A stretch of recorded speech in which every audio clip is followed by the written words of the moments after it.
Hello everyone! Today I'd like to share some tips about rubber stamping. Stamping is so much fun not just for journaling, but it's also a good tool for any sort of craft projects. Before anything, it is very important to get a good grip on your stamp to ensure the pattern created is evenly inked and consistent. So if I clump all my fingers and just grab the top bit of the stamp, I'm not gonna get a firm grip, and the pattern created will look wobbly, inconsistent, and a little clumsy. So instead, I like to use these fingers to grab both sides of the stamp and keep my second finger on the top so that when I press down, I exert just the right amount of pressure to create the pattern. Also, try to grab the lower half of the stamp and go as near as you can to the paper so that the pattern is created gently. As you can see, with a firm grip, the pattern created is much better. So the first tip that I'd like to share with you is overlapping. Stamps create beautiful patterns as an individual, but create a much more interesting combo when mixed and matched with others. I'll usually choose a set of stamp pads that color complements each other, and then I'll start from the lighter colors and slowly work my way up to the darker colors on top.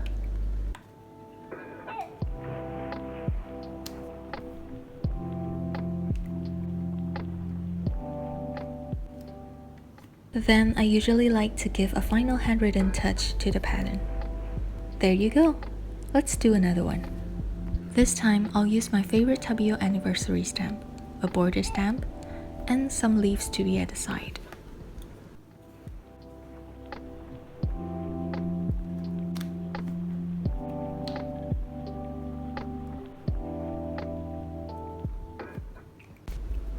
I want the paper plane to stand out a little more, so I'm gonna use a different color for it. Use the sides of the ink pad for smaller details.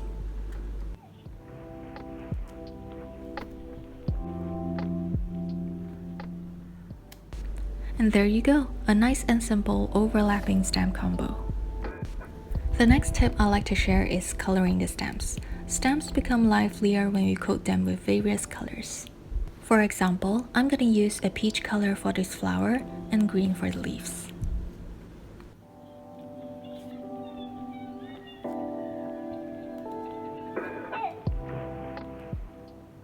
Perfect! Let's do another one. So I want to leave a gap in between the borders to fit this hand pattern in. So while inking, I purposely leave out the area which I do not want to be on paper.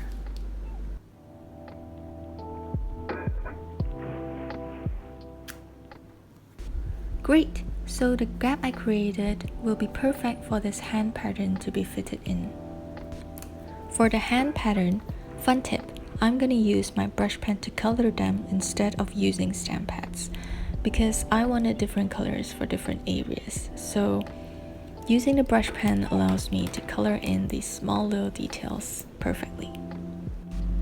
So for those who have a wide collection of brush pen, you can definitely save on getting stamp pads. For the paper plane pattern, I like it to be blue, so again I'm using the edge of the stamp pad because of the small details.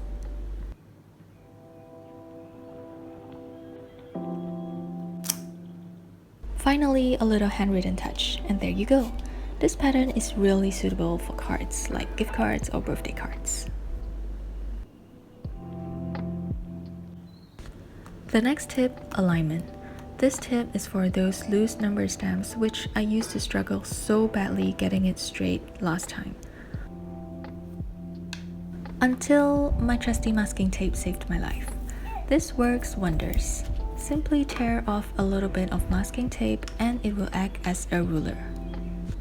Just align the top of the stamp to the bottom of the tape for every number, and also remember to clean off excessive ink at the sides of the stamp to have a clean edge. And ta-da! Much tidier now, right? When you're done, just simply peel off the masking tape. This works for all sorts of alignment, such as slanting or even vertical.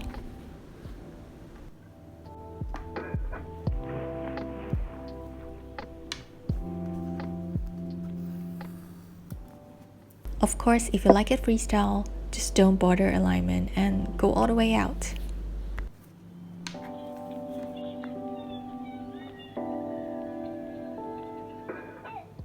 The last tip I like to share is repetition. By stamping the same stamp repeatedly, you get patterns. And this is really fun because since I've discovered this technique, I stopped buying wrapping papers. See what I mean? It's really perfect for gift wrapping, and all you need is just an A4 paper and stamps. Before ending this video, a very important, actually the most important tip, is to always clean your stamps. This is really important because the residual ink that dries up in your rubber stamp will ruin the precision of the stamp details. See those dried up blue ink there?